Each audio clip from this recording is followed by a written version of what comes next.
Welcome friends, welcome to side அலப்பறைகள். சேனலுக்கு புதுசாக கண்டிப்பாக சேனலை சப்ஸ்கிரைப் பண்ணி வச்சுங்க. வீடியோ ஒரு லைக் போட்டு ஸ்டார்ட் பண்ணுங்க, அது கொஞ்சம் ஹெல்ப்ஃபுல்லாக இருக்கும். ப்ளஸ் 4 பேர் விசேஷன் பண்ணோம். இன்னைக்கு என்ன வீடியோ பார்க்க போறேன்னா, மேசன்ரி ஒர்க் பார்த்துட்டோம். Key points. இப்போ நீ key points of plastering, internal plastering, external plastering எப்படி பண்ணணும், அதுக்கான அந்த திக்னஸ்லாம் சொல்றீங்களே 1:2 ரேஷியோ என்ன எல்லாமே எதில் கொடுத்துருக்காங்க, எப்படி பண்ணணுன்றதை ப்ராப்பராக சொல்ல போறேன். வீடியோவை ஸ்கிப் பண்ணாம பாருங்க. கொஞ்சம் லென்த்தாக தான் இருக்கும் ஃப்ரெண்ட்ஸ் நான் போடுற வீடியோலாம். ஏன்னா நான் தெளிவாக சொல்லணும்னு நினச்சி தான் சொல்கிறேன். ஷார்ட்டாக எனக்கு கடகன்னு எதுவுமே பேச வராது. என்னுடைய அது எப்படி சொல்றது, மிஷினரி ஃபால்ட்டா இல்லை சொல்லுவாங்கல்ல, அது ப்ரொடக்ஷனே அப்படிதான். கொஞ்சம் எது பேசினாலும் வளவலன்னு பேசி தான் பழக்கம். அதெல்லாம் ஷார்ட்டாக சொல்ல வரல. கொஞ்சம் எனக்காக பொறுத்துக்குங்க, தெளிவாக இருக்கும், உங்களுக்கு புரியும். அதெல்லாம் தெளிவாக சொல்கிறேன், கேளுங்க சரிங்களா. பிளாஸ்டிக்னா என்னன்னு உங்களுக்கு தெரியும் ஓகேங்களா. அதை நான் சொல்லணும்னா, இதையும் சொல்லணும்னா அப்புறம் நான் உங்களை மதிக்காத மாதிரி ஆகிடும். அதில் என்னென்ன கீ பாயிண்ட்ஸ், அதாவது ஏதாவது ஒரு பிளாஸ்டிக் பண்ண போகிறோம், என்னென்ன ஃபாலோ பண்ணணும், என்னென்ன பார்க்கணும் அப்படின்னு தான் சொல்கிறேன். ஃபர்ஸ்ட் இந்த பிளாஸ்டிக் எதன் பிரகாரம் எந்த கோடை ஃபாலோ பண்ணி பண்ணணும், IS 1661 இந்த கோடை ஃபாலோ பண்ணி தான் நீங்கள் பிளாஸ்டிக் பண்ணணும். திக்னஸ் எப்படி மிக்ஸ் பண்ணணும், எப்படி பண்ணணும் எல்லாமே ஃபுல் லிட்டில் இந்த கோடில் தான் கொடுத்துருக்காங்க. இதில் என்ன கொடுத்துருக்காங்களோ அதான் நீங்கள் ஃபாலோ பண்ணி பண்ணணும். இந்தியாவுக்குள்ள வேலை பார்த்தா, ஏன்னா தட் இஸ் இந்தியன் ஸ்டாண்டர்ட். இப்போ நான் பிளாஸ்டிக் ஓகே, அதில் யூஸ் பண்ணுற அக்ரிகேட் பீ சாண்டு இல்லை நார்மல் சாண்டு எல்லாமே எதுவாக இருந்தாலும், அதாவது 2.36 இருக்குல்ல, 2.36 mm கீழே டவுனில் இருக்கிற மெட்டீரியலை நீங்கள் பிளாஸ்டிக் யூஸ் பண்ணணும் ஓகேங்களா. இதுதான் மெட்டீரியலோட சைஸ் ஓகேவா. 2.36 mm டவுன்ல இருக்கிற மெட்டீரியல் சாண்டை நீங்க பிளாஸ்டிக் யூஸ் பண்ணிக்கலாம். இப்போதான் உங்களுக்கு பிசிஆர்னே ப்ரொடக்ஷன் பண்ணியே கொடுக்குறாங்க. அதெல்லாம் அதை யூஸ் பண்ணல. அது நீங்க அதுக்குன்னு ஒரு தனியா ஒரு கோட் இருக்கு. அந்த கோட் என்ன பாத்தீங்கன்னா IS 1542. அதை யூஸ் பண்ற சாண்டுக்கான கோடு. இந்த சாண்டு இதில் கொடுத்துருக்க டெக்னிக்கல் ஸ்பெசிஃபிகேஷன் பிரகாரம் தான் இருக்கணும். அப்படி இருந்தா தான் அந்த சாண்டை கொண்டு போய் நீங்க பிளாஸ்டிக் யூஸ் பண்ண முடியும். இதுல சில்ட் கண்டென்ட் எவ்வளவு கொடுத்துருக்காங்கன்னா அதே தான், நாட் மோர் தென் 5% ஓகேவா.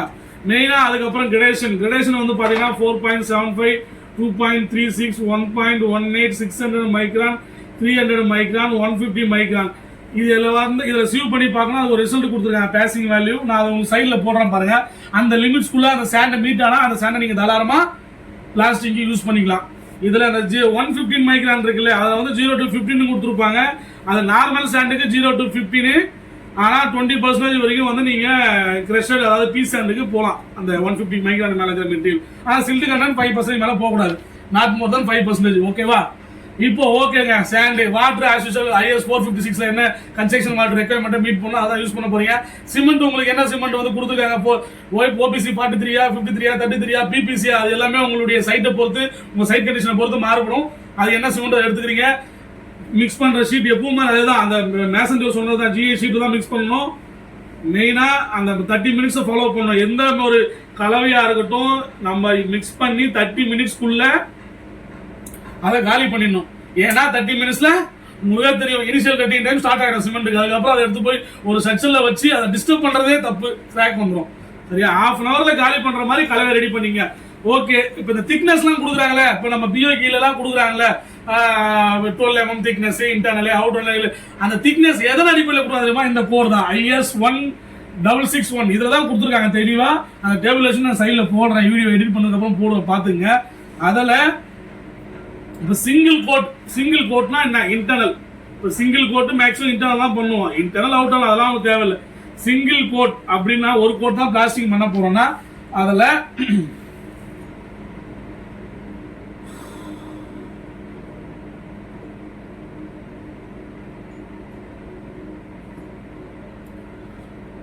இன்டர்னல் எக்ஸ்டர்னல் ரெண்டுத்துலயுமே சிங்கிள் கோட் டபுள் கோட் அந்த மாதிரி ஒரு இது இருக்குல்ல, அதுல எப்படி ரேஷியோ கொண்டு போறோம். இப்போ சிங்கிள் கோட் டபுள் சிங்கிள் கோட்டை ஒரே கோட்ல நீங்க பண்ணீங்கன்னா இதுல மிக்ஸ் ரேஷியோ 1:3 இருந்து 1:6 வரைக்கும் இருக்கலாம். எது வேணாலும் 1:3 இருக்கலாம், 1:4 இருக்கலாம், 1:5 இருக்கலாம், 1:6 இருக்கலாம் ஓகேங்களா. பிளாஸ்டிக் திக்னஸ் நல்லா பாத்துங்க. ஒரே கோட்ல முடிச்ச மாதிரி இருந்தா ஒரு கோட் அவ்வளவுதான், அதுல முடிச்சிற மாதிரி இருந்தா திக்னஸ் உங்களுக்கு 10 to 15 mm வரைக்கும் இருக்கணும் ஓகேங்களா. நீங்க 10ல மினிமம் 10 இருக்கணும். பிளாஸ்டிக்னால மினிமம் 10 mm இருக்கணும். 15 வரைக்கும் ஒரே கோட்ல கூட பண்ணிக்கலாம், இன்டர்னல்ல பண்ணிக்கலாம் சரிங்களா. இதுலயே வந்து பாத்தீங்கன்னா டபுள் கோட் இருக்கு. இப்போ நம்ம எக்ஸ்டர்னல்ல பார்த்தா டபுள் கோட் தான் பண்ணுவோம், கண்டிப்பா டபுள் கோட் தான் பண்ணுவோம் எக்ஸ்டர்னல் பிளாஸ்டிக்ல. இன்டர்னல் பண்றோம், எக்ஸ்டர்னல் பண்றோம். டபுள் கோட் பிளாஸ்டிக் பண்ணும்போது என்னென்ன ரேஷியோஸ் யூஸ் பண்ணணும்னா அதே தான் 1:3 to 1:6 வரைக்கும் யூஸ் பண்ணிக்கலாம். சரியா? அதோட திக்னஸ் வந்து பாத்தீங்கன்னா பேஸ் கோட்னு சொல்லுவாங்க. ஃபர்ஸ்ட் கோட் பேஸ் கோட் ஒரு திக்னஸ் வந்து பாத்தீங்கன்னா 10 to 12 mm குள்ள தான் இருக்கணும், அதுக்கு மேல இருக்கக்கூடாது. ஓகே, சப்போஸ் உங்களுக்கு திக்னஸ் வந்து பாத்தீங்கன்னா ஒரு 50 18 அந்த மாதிரிலாம் கொடுப்பாங்க, 2 கோட்டா பண்ண சொல்லுவாங்க. அதுக்காக பாதிலாம் பண்ணக்கூடாது. 10 mm மினிமம் ஒரு பிளாஸ்டிக் அப்பதான் வந்து உட்காரும். ஓகேங்களா? மேல ஃபைனல் கோட் நீங்க பண்ணிக்கலாம். 10 to 12 mm இருக்கணும் பேஸ் கோட், அந்த பேஸ் கோட் இருக்கணும். அது மேல பண்ற ஃபைனல் கோட் வந்து பாத்தீங்கன்னா 3 to 8 mm இருக்கணும். ஓகேங்களா?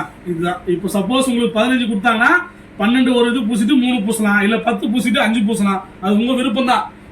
ஃபர்ஸ்ட் அந்த டபுள் கோட் நீங்க பிளாஸ்டிக் பண்ண போறீங்கன்னா ஃபர்ஸ்ட் கோட் 10 to 12 mm இருக்கணும் திக்னஸ். செகண்ட் ஃபைனல் கோட் வந்து 3 to 8 mm குள்ள இருக்கணும் திக்னஸ். ஓகேங்களா? இதுக்கு மிக்சிங் ரேஷியோ அத 1:3 to 1:6. இன் கேஸ் நான் இதுல வந்து இப்போ 1:6 மேல யூஸ் பண்ண போறேன், அதிகமா போட போறேன்னா நீங்க கொஞ்சம் லைம் ஆட் பண்ணா கரெக்டா இருக்கும். லைம் கொடுத்துருங்க 1:2:9.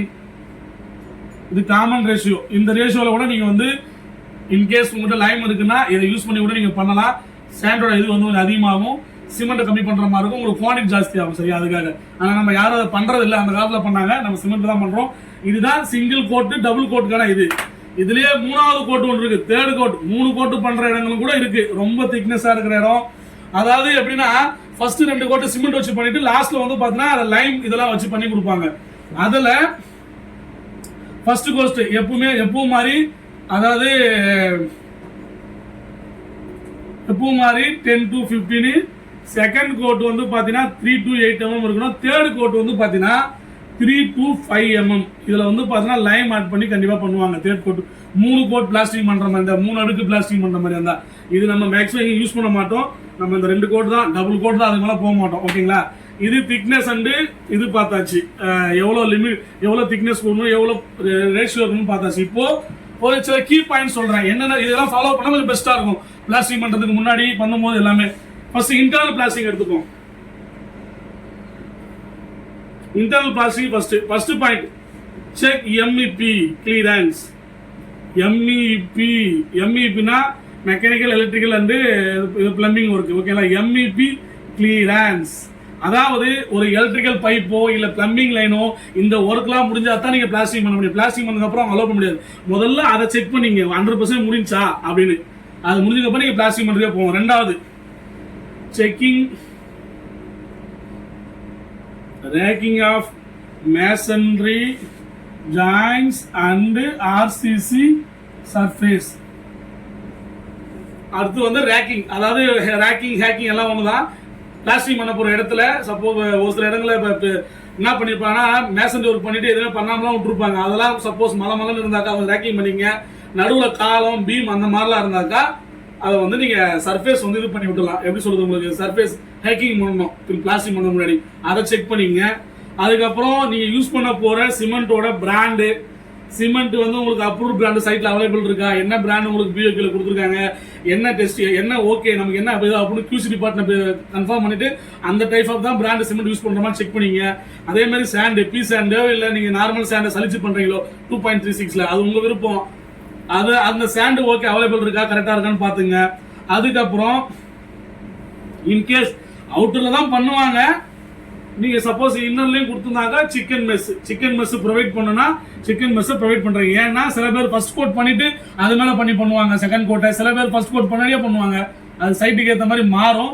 நீங்க சிக்கன் மெஸ் சப்போஸ் ரெக்கார்ட் இருந்தா அதை வந்து கரெக்டா காங்கிரீட்டோ பிரிக்கோட ஜாயிண்ட்ல கரெக்டா இது பண்ணிடுங்க, பிக்ஸ் பண்ணிடுங்க. ஓகேவா? அந்த சிக்கன் மிக்ஸை பிக்ஸ் பண்ணதுக்கு அப்புறம் ஃபுல் மார்க் உங்களுக்கு என்ன திக்னஸ் 12 mm 10 mm என்ன திக்னஸ், அந்த 10 மார்க் அதுக்கு அந்த ஏரியா ஒரு வால் பண்ண போறோம்னா ஒரு வால் ஃபுல்லா கரெக்டா 5 மீட்டருக்கு டிஃபரன்ஸ்ல 5 மீட்டர் டிஃபரன்ஸ்ல நீங்க ஃபுல் மார்க் வைக்கணும். இல்ல 3 மீட்டருக்கு ஒரு முறை அந்த உங்களுக்கு மட்ட கொலவ லென்த் உங்களுக்கு எவ்வளவு யூஸ் பண்றீங்களோ, ஒரு 6 மீட்டர் யூஸ் பண்ண 6 மீட்டர் லென்த், இல்ல 3 மீட்டர் யூஸ் பண்ணா 3 மீட்டர் லென்த்துக்கு நீங்க அந்த ஃபுல் மார்க் வச்சா உங்களுக்கு கரெக்டா தட்டுறதுக்கு ஈஸியா, பூசுறதுக்கு ஈஸியா இருக்கும். ஃபுல் மார்க் பண்ணிட்டு அதுக்கப்புறம் பிளாஸ்டிக் பண்ண போறீங்க. பிளாஸ்டிக் பண்ணி முடிச்சதுக்கு அப்புறம் ஒரு சில கிளாஸ் எல்லாம் இருக்கு, அது என்னன்னா குரூ லைன் போடுவோம் பாத்தீங்களா, பிளாஸ்டிக்ல வந்து லைன் போடுவோம். இந்த இப்படி பண்றோம்னா லைன் வரும், இந்த காரத்தாண்ட லைன் வரும், பீம்ல லைன் போடுவாங்க, பீம் கார்னர் லைன் போட்டு கொடுப்பாங்க. அதுக்கப்புறம் கீழே அந்த ஆர்சிசி பேண்ட், அதுல பிளாஸ்டிக்ல பேண்ட் ஒன்று போடுவாங்க பாருங்க, அழகா பாக்குறதுக்காக.